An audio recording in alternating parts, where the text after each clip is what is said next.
In today's video, we're going to be talking about old school RuneScape. Oh, yeah, we talk about old school RuneScape here just about every single day. Happy Friday, everyone. Hopefully, all are doing wonderful. Today, we're going to be diving deep into Tombs of Amascut. Hopefully, I pronounced that right. TOA, baby, right? We're going to be talking about some drops, some rewards, talking about buying the best items in the game.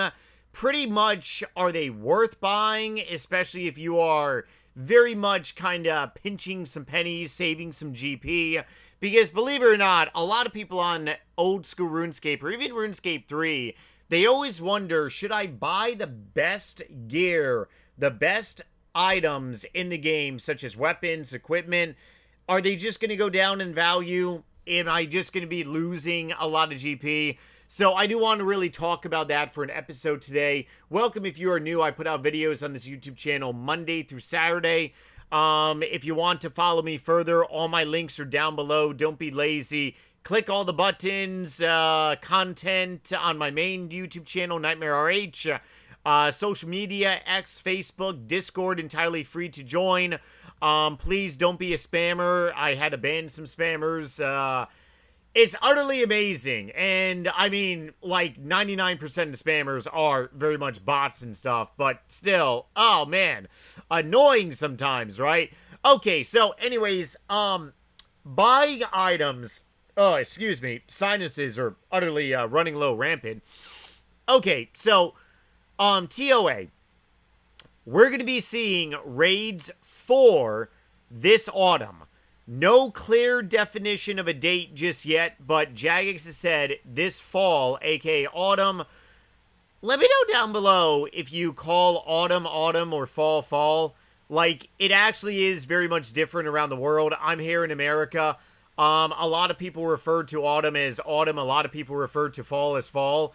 I mean, in theory, it's kind of the same thing in a way, but a lot of people have different, like, words. And the reason I'm asking is because I actually mentioned autumn, or I said fall, in a previous video earlier this week talking about raids 4, and I ended up getting a couple people saying, yeah, they've never heard autumn basically be referred to as, like, fall in a way, right? Maybe it is just an American thing, but I always like hearing definitely from people in various different countries around the world.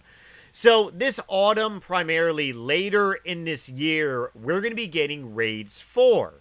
Now, the thing about TOA is that there are so many phenomenal items, such as the Fang, which in my opinion is one of the best weapons in the game, and I say that as a very bold statement. The reason is because when you get the Fang with the Lightbearer ring, you recharge this special attack very much quicker. And, I mean, the Fang right now is 17 mil. It used to be over, like, 100 mil. The Lightbearer ring, I believe, is sitting at 4.3. It used to honestly be a lot cheaper. It used to be well beyond, like, 20, 30 mil, believe it or not.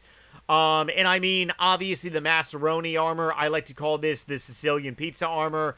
Macaroni pizza. I just made up that word, but, anyways, I mean, yeah, this armor, I ended up buying. I lost a tremendous amount of money, obviously, holding this armor.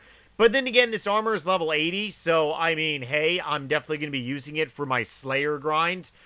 The big reason I want to really talk about buying items that are very much like in-game equipment, such as pretty much Tombkin Shadow. I think I just butchered that word, right? So yesterday I actually did a Bandos mass, and one of you all, one of my clanmates, shout out to OSRS Nightmare RH clan. If you are not in a OSRS clan and would like to join one, Clan Nightmare RH is always recruiting. We are a conglomerate group of RuneScape-loving baboons.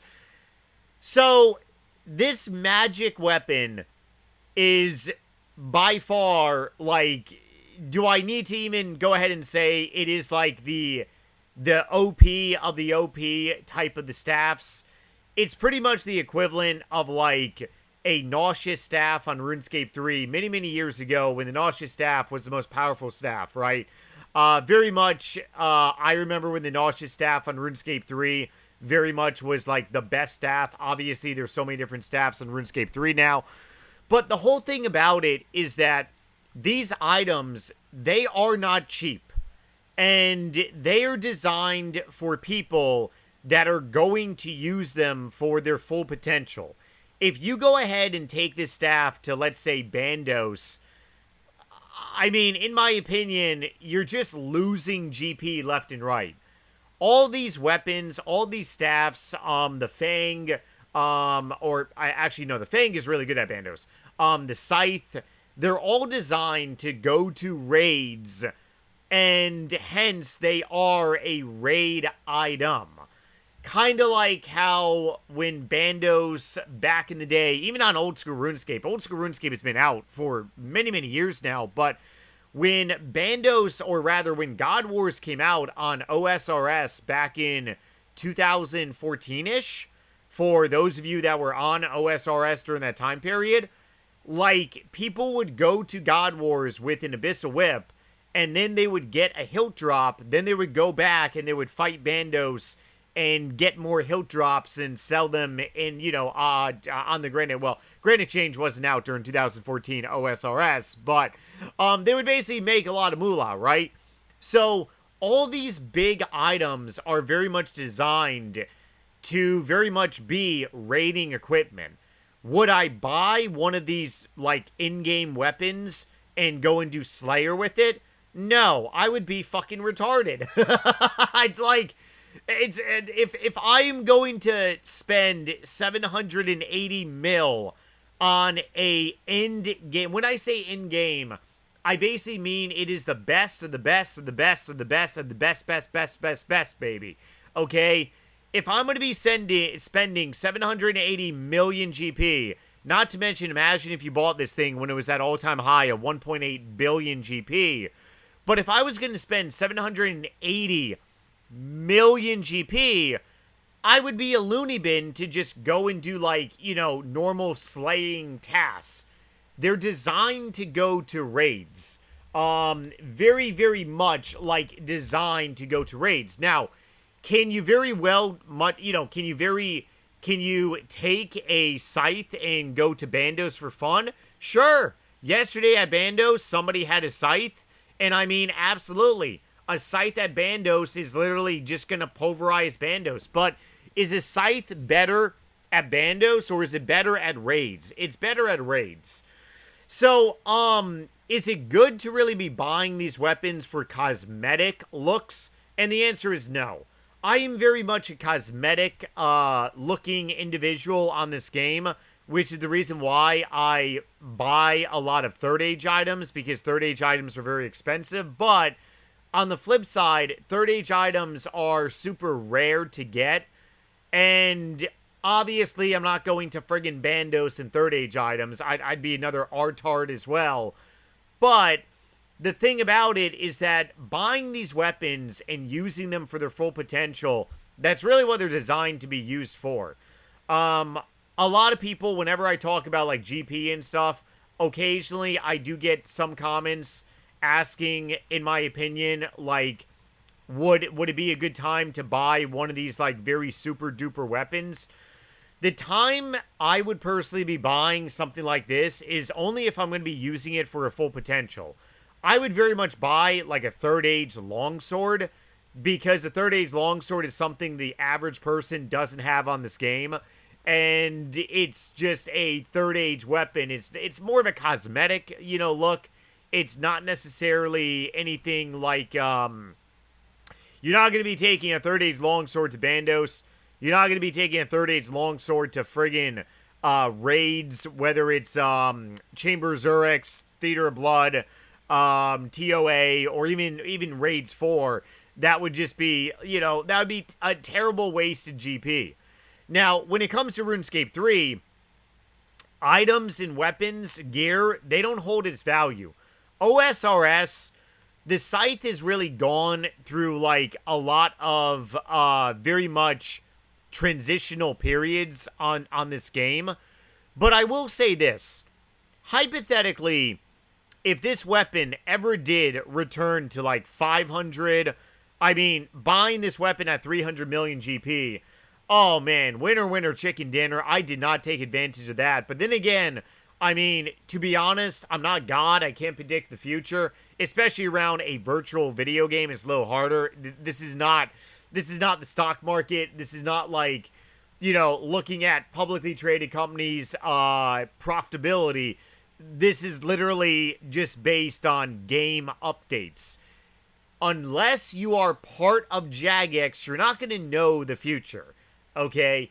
Are there people that maybe get some sniff, some whiff of the future? Sure, maybe, right? But hypothetically, if the scythe came down to 300, 400, 500 mil, I would really buy that weapon because I could make my money back by literally, like, just doing a lot of Slayer with it, even doing, like, God Wars. Now, making my money back when it's, like, 1.1, or let's say even, like, 1.5 billion GP, that's a lot harder.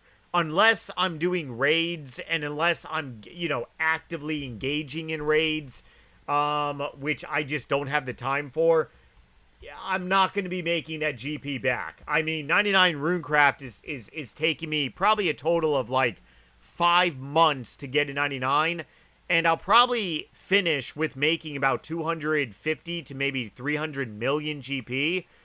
Over the course of 5 months, if I were to do raids, that's different, but it requires a skill set that I just really don't have a motivation to really, like, pretty much learn. So, buying the in-game weapons, in my opinion, they're really for people that are going to be using them and not just having them in their bank.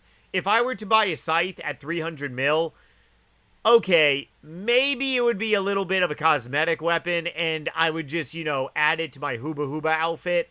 But I mean, if I'm not going, and if you don't know what I'm talking about, pretty much I have a set outfit on this game, primarily third age. OSRS party hats are totally not like party hats on RuneScape 3. But basically pretty much like my traditional iconic outfit has always been third age. It's something very, very expensive, showing off some bling bling, pretty much being a skiller per se. But having a scythe, pretty much like buying at 300 mil, oh man, that's very much different than buying at 1.1 bill. At the end of the day, if you're going to be spending like billions of GP on in-game weapons and equipment, you got to be really much using them. You got to be making your GP back. Me personally, would I make back 300 mil that I spent on a scythe? Oh, absolutely. Would I be able to make back like the 1.1 bill? That's a little more challenging. Yeah, that's definitely a little bit more challenging indeed. But that's really my spiel about buying like the best weapons and the best armor as well too. Same thing applies with Torva, same thing applies with all the other armor. I'm going to be using my Maserani pizza armor, definitely for 99 Slayer, because I'm going to be doing a lot of Armadile. So I honestly can't wait for that grind as well. Let me know down below in the comment section when you really, or rather, I should say, when do you think is the best time to really be buying like the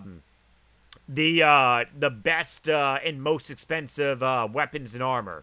Just when you go and do raids. But understand, if you're going to be doing raids, you got to be doing them like religiously nonstop. You can't just be doing them like a little bit here and there. You gotta actually be doing them like legitimately be doing them as a raider. Not just like, you know, I'm gonna be doing them a little bit here and there. Evil Bob, suck my nuts. I can't even believe we have random events anymore on OSRS. Like, what's the point? It's obviously a nostalgic thing, right? All right, I'll see you all tomorrow for a brand new episode. Take it easy, everyone. Have a great Friday, and later.